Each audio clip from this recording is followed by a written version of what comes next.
Здравствуйте, друзья! С вами юрист Валерий Табаков. Вы на моем канале.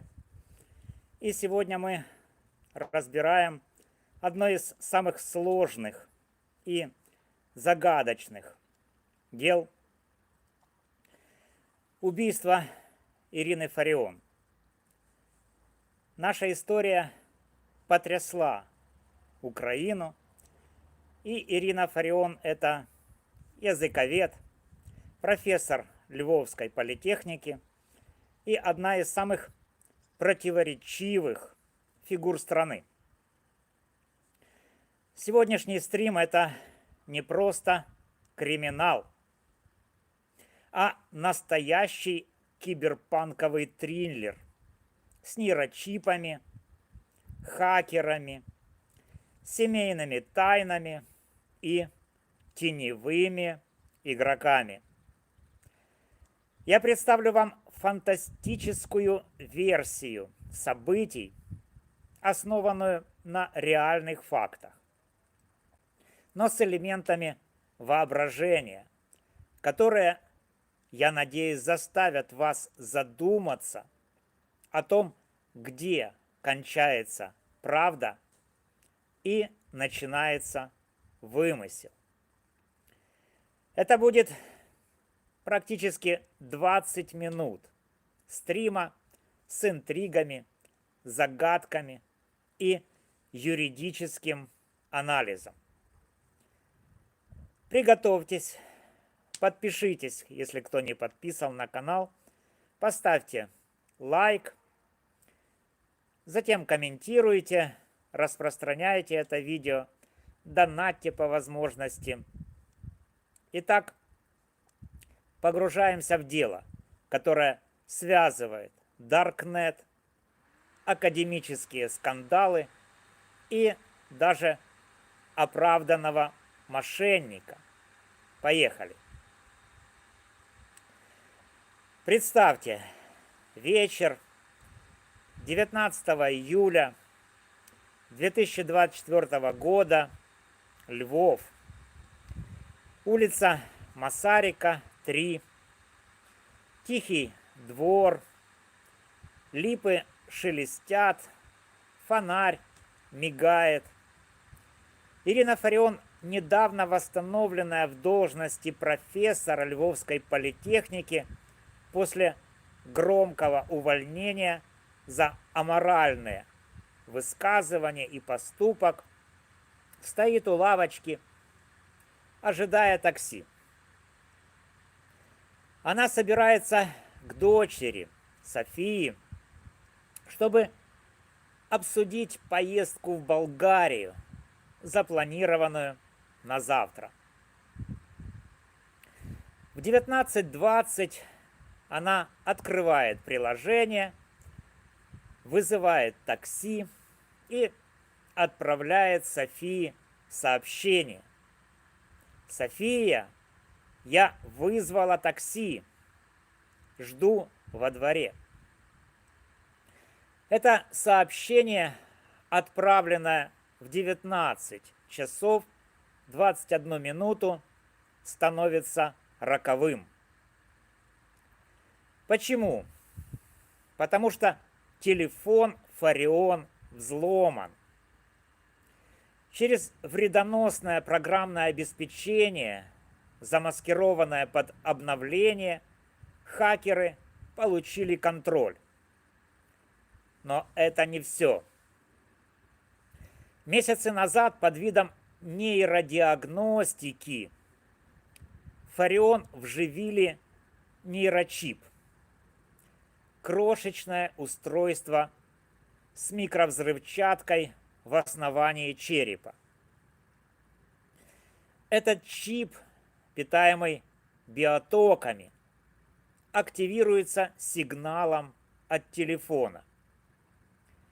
Сообщение «Я вызвала такси» запускает 10-минутный таймер.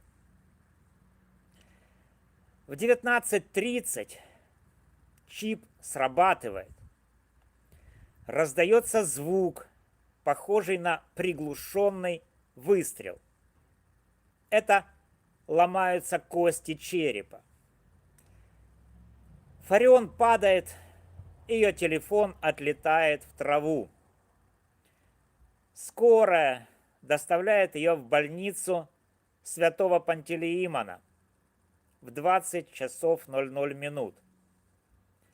Но в 23:20 она умирает, не приходя в сознание. Вскрытие шокирует.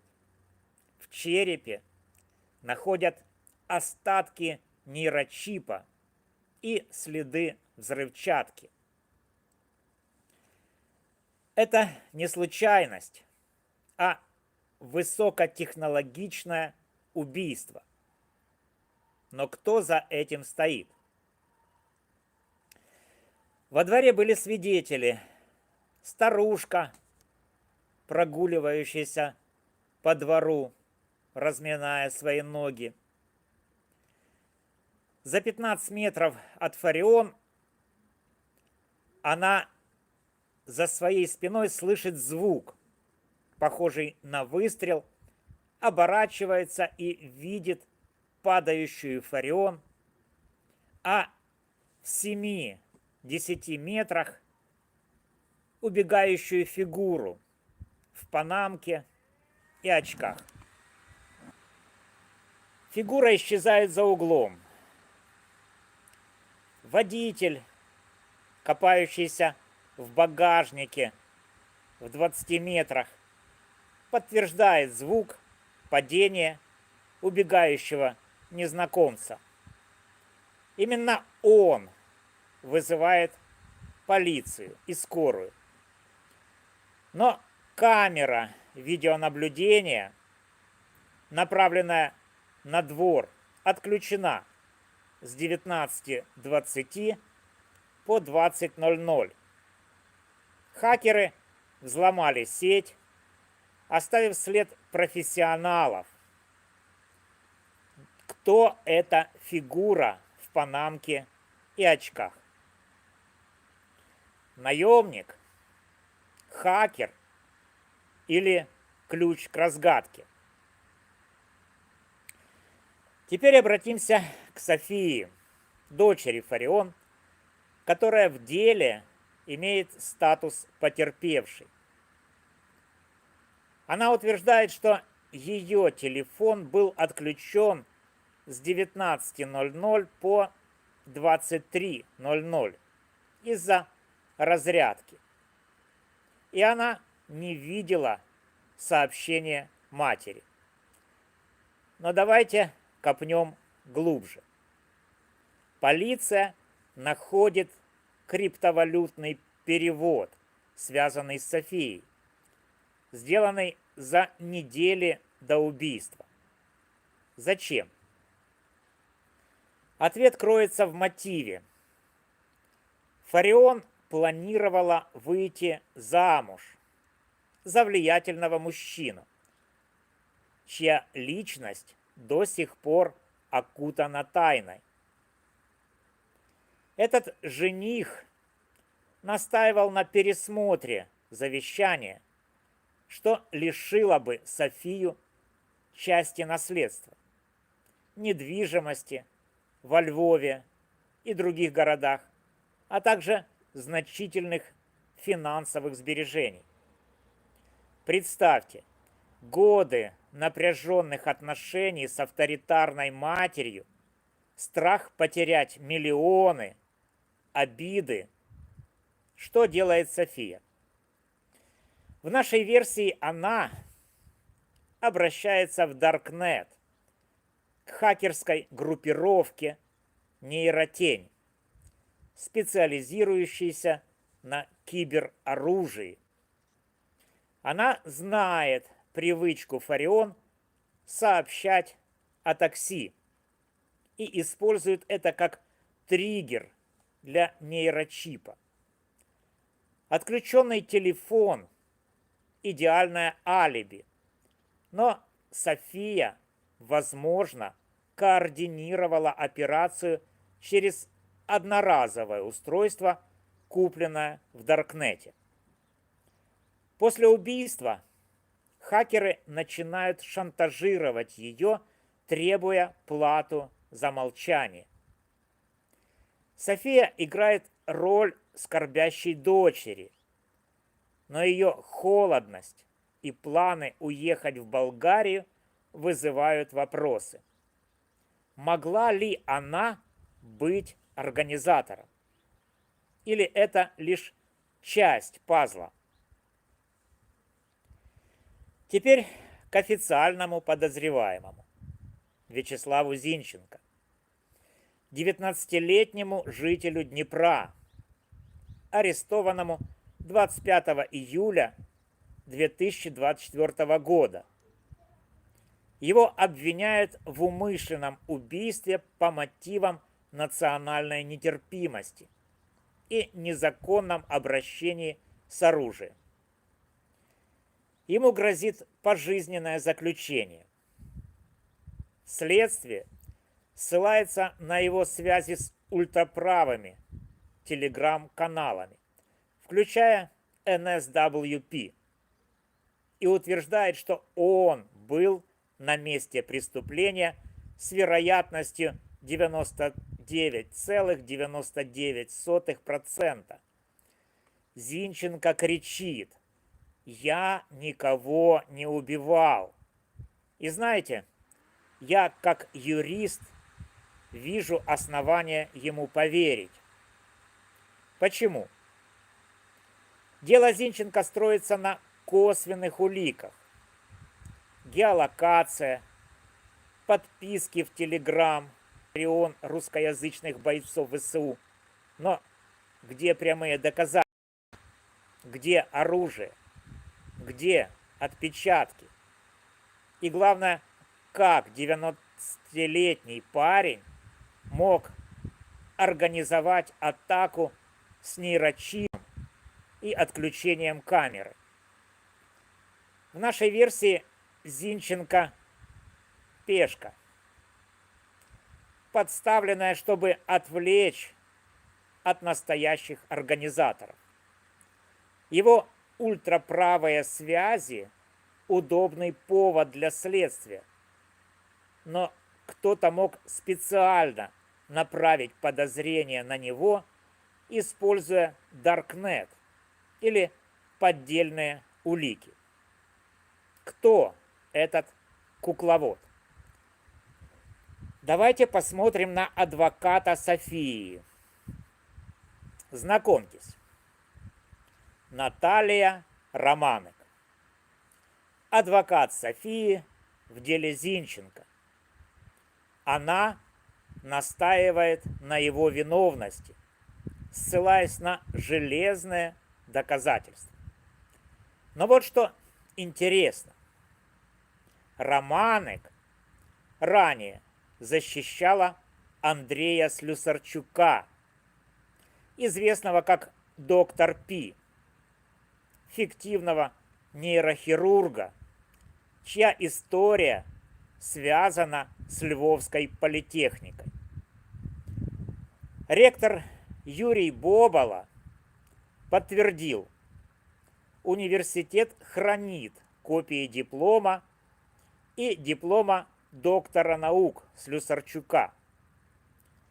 В 2010 году он работал на полставки.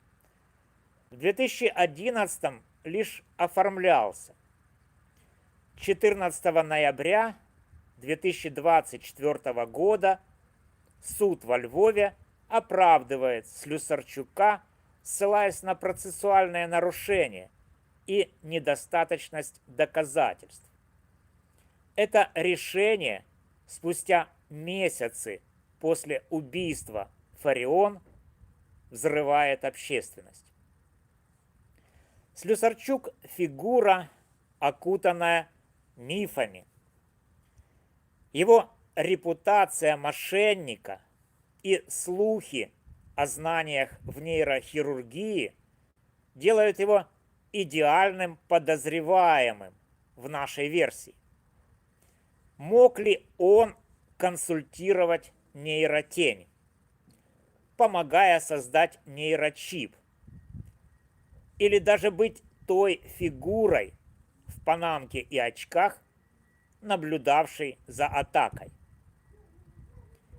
Его оправдание выглядит как сделка с влиятельными силами, а исчезновение после суда только подогревает конспирологию.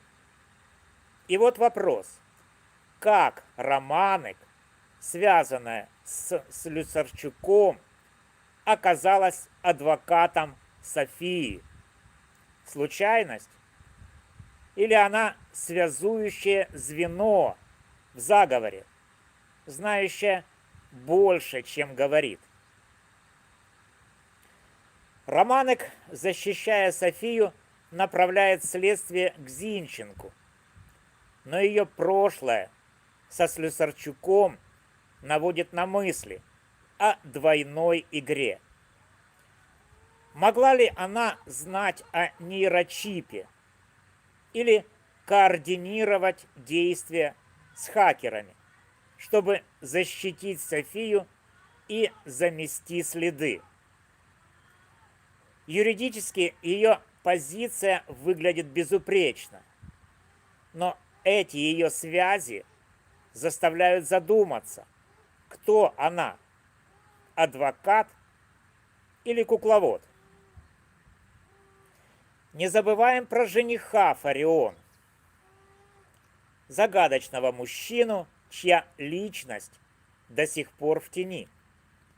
В нашей версии он мог манипулировать Софией, подогревая ее страх потерять наследство, или сотрудничать со Слюсарчуком и нейротенью, чтобы устранить Фарион и получить доступ к ее активам. Его исчезновение после убийства не случайность. Был ли он заказчиком, посредником или просто пешкой? Нейротень – хакерская группировка, выполнившая заказ, использует убийство как рекламу нейрооружия. Они шантажируют Софию, угрожая передать полиции данные о ее криптовалютном переводе. В Даркнете появляется хакер с позывным Сигма, публикующий зловещее: чипы ждут сигнала. Кто следующий? Во Львове начинается паника. Люди боятся медицинских процедур, подозревая, что нейрочипы уже в их головах. Это фантазия, но она пугающе правдоподобна. Как юрист я вижу в этом деле больше вопросов, чем ответов. С юридической точки зрения дело Зинченко шаткое. Косвенные улики, отсутствие прямых доказательств и давление Романек вызывают сомнения. Оправдание Слюсарчука, основанное на процессуальных ошибках, выглядит как попытка вывести из-под удара ключевого игрока. София с ее алиби и криптовалютным переводом кажется не жертвой, а организатором.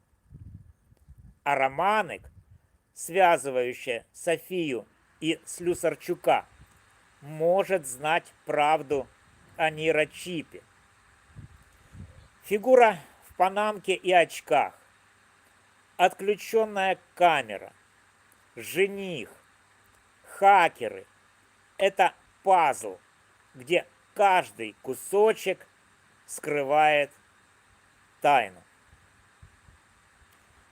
Эта версия – фантазия, но она показывает, как реальные факты могут сплестись в сложный заговор. Что думаете вы? виновен ли Зинченко или он пешка? Могла ли София организовать убийство? И кто эта фигура в панамке и очках? Слюсарчук, наемник или кто-то еще?